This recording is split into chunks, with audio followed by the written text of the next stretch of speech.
नमस्कार, मैं अश्विनी। भारतीय जनता पार्टी के नेता अक्सर कांग्रेस मुक्त भारत बनाने के दावे करते हैं, लेकिन क्या राजस्थान में कांग्रेस इसी दिशा में आगे बढ़कर बीजेपी के इस दावे को जिंदा बनाने में जुटी है? सवाल सियासत में होने वाली कोशिशों के बीच मौजूदा राज्यसभा चुनाव की प्रक्रिया का है, जिसमें बिना खेले ही इस बार विपक्षी दल कांग्रेस बाहर दिखने लगा है। राजस्थान के कोटे से खाली 4 सीटों पर बीजेपी प्रत्याशी मैदान पर है, पर एक अदद कोशिश भी कांग्रेस के खेमे में यहां नजर नहीं आती। क्या इस बात के मायने कांग्रेस के कमजोर आत्मविश्वास के जरिए लगाए जा सकते हैं, या फिर फूट और मतभेद सुलझाने में मशरूफ इस पार्टी को सिर्फ आने वाले विधानसभा चुनाव की फिक्र होगी? सवाल समझने का है कि वक्त के मुताबिक क्या राजस्थान कांग्रेस की सेहत में कोई फर्क महसूस किया जा सकता है? बिग फाइट लाइव में बातचीत का सिलसिला आज इसी दिशा में होगा।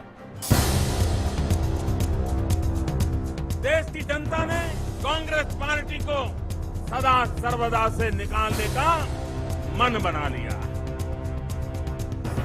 कांग्रेस मुक्त भारत भाजपा का नारा नहीं है, ये जन जन का संकल्प है। मोदी जी कांग्रेस मुक्त भारत चाहते हैं, कांग्रेस मुक्त भारत कभी नहीं होगा।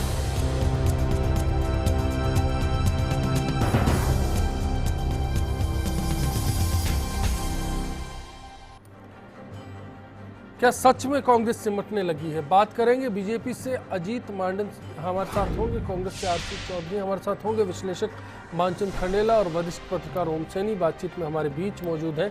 आप सभी मेहमानों का बहुत बहुत स्वागत है। एक रिपोर्ट है जो इन सभी सवालों की ओर इशारा करती है कि सूरत हाल क्यों हम कह रहे हैं कि सिमटने लगी कांग्रेस।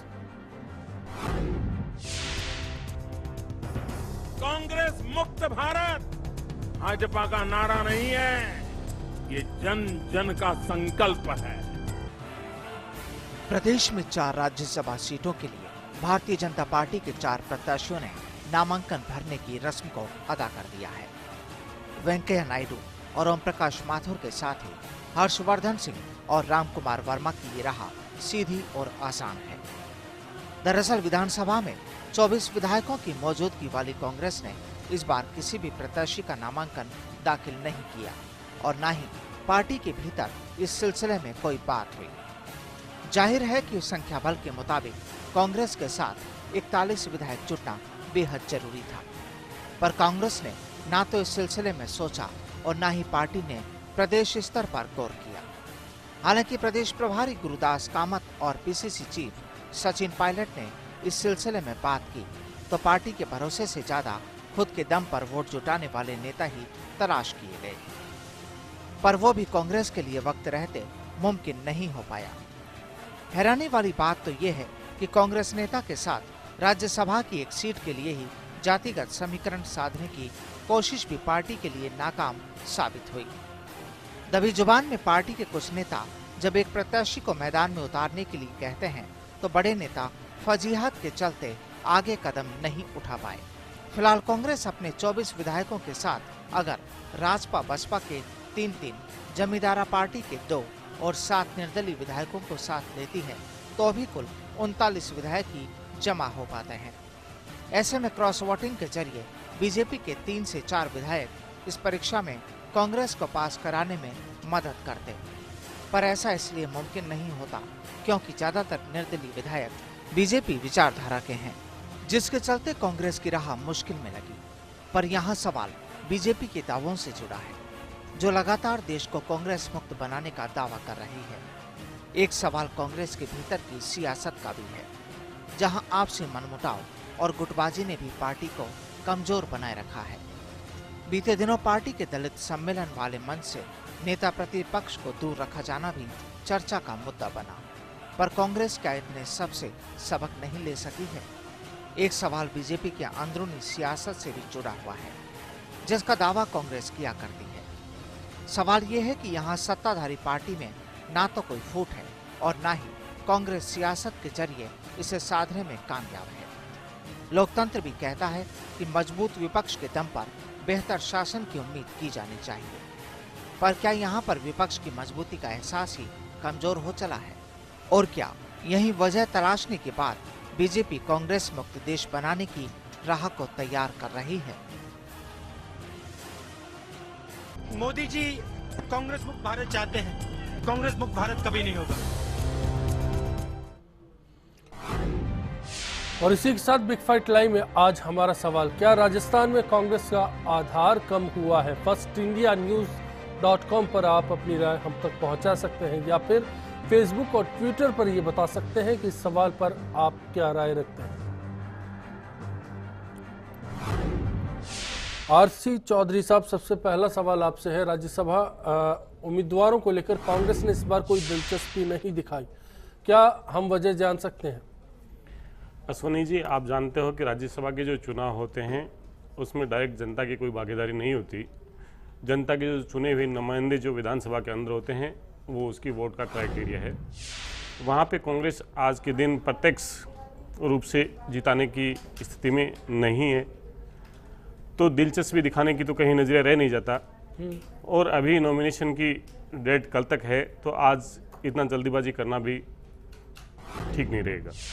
मतलब अभी पसोपेश में है आप लोग, ऐसा मानूं मैं?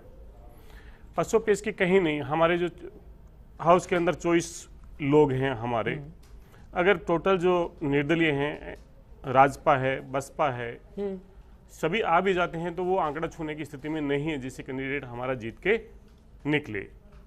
नहीं, आप लोग अक्सर बातचीत में कहते हैं कि बीजेपी एक नहीं है, जो 160 विधायकों की विधानसभा में फौज है वो संतुष्ट नहीं है, वो चाहती है कि कुछ अलग हो जाए। ये तो निश्चित रूप से नहीं है। अगर जैसे आज इसमें जो इन्होंने जो 4 प्रत्याशी जो उतारे हैं उनमें आप मेरे बीजेपी के जो साथी साथ में बैठे हैं उनसे पूछ लीजिए कि कहाँ ये इनके दिल के बैठ के कहीं आराम देता है क्या?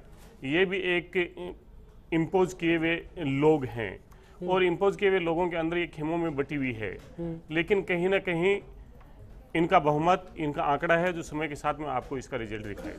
अजीत मंडल साहब, कांग्रेस मुक्त भारत की बात अक्सर की जाती है, इसलिए मैं जानना चाहता हूं कि आरसी चौधरी साहब का तो पक्ष सुना मैंने, लेकिन राज्यसभा के चुनाव के जरिए फिलहाल आप बहुमत में हैं, ये भी मान लेते हैं इनका तर्क, लेकिन क्या आपकी बात आप राजस्थान में सार्थक करते हुए बढ़ रहे हैं आगे? देखिए, वास्तव में तो वर्तमान में तो कांग्रेस मुक्त भारत की जो शुरुआत नरेंद्र मोदी जी ने की थी, उसकी जो पहली नींव रखी गई थी वो राजस्थान से रखी गई थी।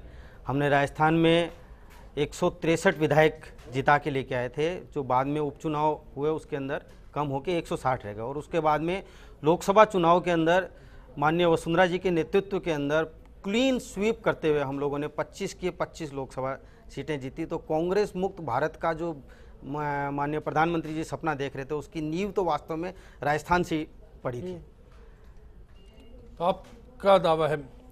मानचंद खंडेला साहब, इस बीच आपका रुख भी मैं जानना चाहता हूं कि तस्वीर हमारे सामने है, लेकिन इस बीच में बीजेपी का दावा, कांग्रेस का सच, क्या समझे, क्या स्थिति होने वाली है? देखिए, मैं तो कुल मिला के न बीजेपी की बात कर रहा हूँ, न कांग्रेस की बात कर रहा हूँ, मैं लोकतंत्र की बात कर रहा हूँ और सशक्त विपक्ष की बात कर रहा हूँ। यहाँ पे 3-4 बातें मैं जरा गौर से आप सुनेंगे और कांग्रेस के प्रतिनिधि अच्छी तरह से सुनेंगे। देखिए, ये जो चुनाव है वो ऐसा चुनाव नहीं है किसको किससे ज्यादा मत मिले, ऐसा चुनाव नहीं है। ये चुनाव है कि एक व्यक्ति को इतने मत तो मिलने ही चाहिए, और उसका फार्मूला है कि total voters +1 divided by candidates. यानी अगर एक प्रत्याशी कांग्रेस का खड़ा होता है तो 41 वोट हर प्रत्याशी जो बीजेपी का खड़ा हो रहा है उसको जीतने के लिए चाहिए। यानी उनको 164 वोट चाहिए, यानी उनको 4 वोट और चाहिए, यानी उनको दूसरी तरह से जो कि उनको मिल जाएगा, ठीक बात है। लेकिन सवाल ये आ रहा है कि अगर विपक्ष में कोई है तो इसकी इस फार्मूले को भी देखना चाहिए। कम से कम आपने पूरी ऐसी गणित बना ली जैसे हम कोई लोकसभा के इलेक्शन लड़ रहे हो, साहब इसको 19 मिले, इसको 18 मिले, हम जीत गए। ऐसा नहीं है चौधरी साहब। बात में ये कहना, ये आपको देखना ही चाहिए। आपको विखंडन की बात नहीं करनी चाहिए, लेकिन आप समर्थन की बात इस रूप में करनी चाहिए कि किस बीजेपी प्रत्याशी को 41 से 43 मिलते हैं और किस बीजेपी प्रत्याशी को 41 से 40 मिलते हैं तो वह हारता है। अगर 41 से 40 मिलते हैं तो हारता है।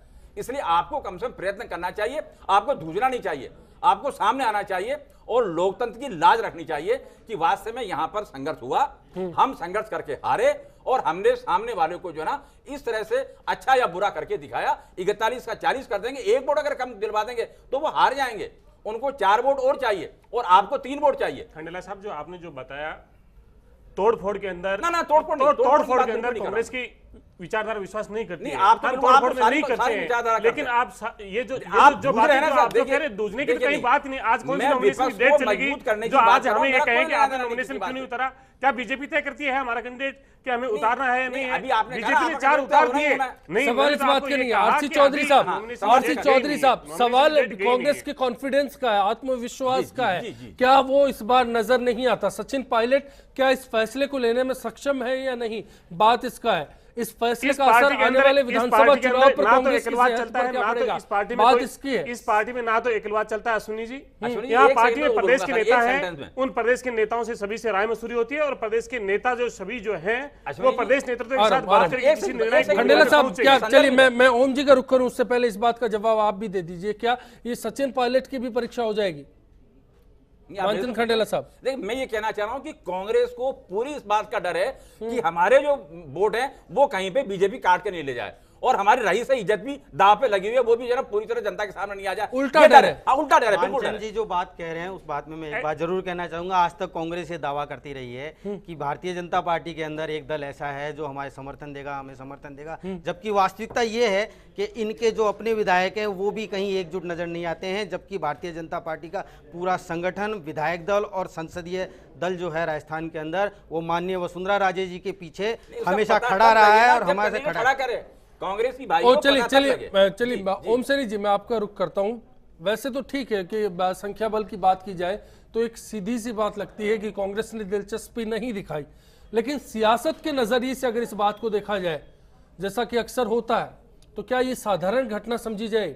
देखिए, ये मौका था कांग्रेस के पास में कि वो ये साबित करती कि वो जो मोदी जी का सपना है कि कांग्रेस को समूल नष्ट करेंगे, वो बता सकती थी कि समूल नष्ट करना बहुत मुश्किल काम है, क्योंकि इससे पहले भी 1960 से पहले 62 से पहले कभी भी भारतीय जनसंघ का कोई भी नुमाइंदा राज्यसभा में नहीं पहुंचा और इनके नज़ीर बनती है कि सुंदर सिंह भंडारी और जगदीश प्रसाद माथुर को किस तरीके से हारना पड़ा, कैसे अपने ही वोटों से निकल करके कांग्रेस के नुमाइंदे उसमें इलेक्ट हुए। बिल्कुल वो की वो रणनीति अगर कांग्रेस भी अडॉप्ट करती तो मेरा ख्याल है कि ये जो 41 का आंकड़ा है इसको बड़ी आसानी से हासिल किया जा सकता था। ये सब कोई जानता है, पूरा प्रदेश जानता है कि इस वक्त भारतीय जनता पार्टी में अंदर बड़ी कशमकश है। लोग कहीं ना कहीं टूट करके रास्ता देखना चाहते हैं और इसका इस्तेमाल रणनीतिक रूप से कांग्रेस को करना और इसका चाहिए, फायदा उठाना चाहिए लेकिन कांग्रेस को। कांग्रेस के नेतृत्व में इतनी कमजोरी है कि वो कल्पना ही नहीं कर सका। That is the point. ये सोचने की जरूरत है इनकी आला कमान को कि कांग्रेस इस मैथमेटिक्स को इस्तेमाल ही नहीं कर सकी कि भारतीय जनता पार्टी में अगर अंदर कसमसाहट है मौका नहीं उसका- देना चाह रहे ना वो, तो मौका उसका नहीं दे इस्तेमाल करते, लेकिन वो इस्तेमाल करने के बजाय सरेंडर कर दिया। ये तो निश्चित रूप से अपने आप खंडेला कर साहब दिया, से एक मैं सवाल किया, वही सवाल आपसे करना चाहता हूं। इस मैं तो पूरी कह रहा हूं, तस्वीर को आंतरिक अगर मैं सहयोग कर समझूं, दिया। क्या इसे सचिन पायलट की परीक्षा के रूप में देखा जा सकता है?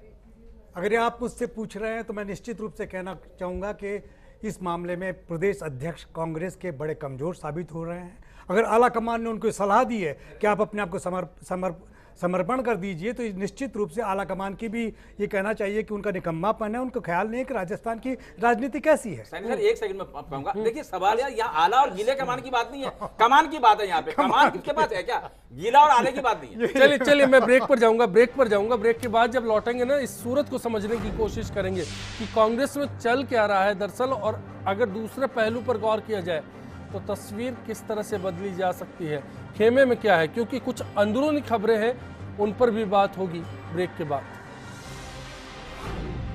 कांग्रेस की अपनी नीतियां हैं, कांग्रेस की अपनी विचारधारा है। कांग्रेस पार्टी एक ऐसी पार्टी है जो हर पहलू को सोच समझ के अपना कैंडिडेट उतारती है।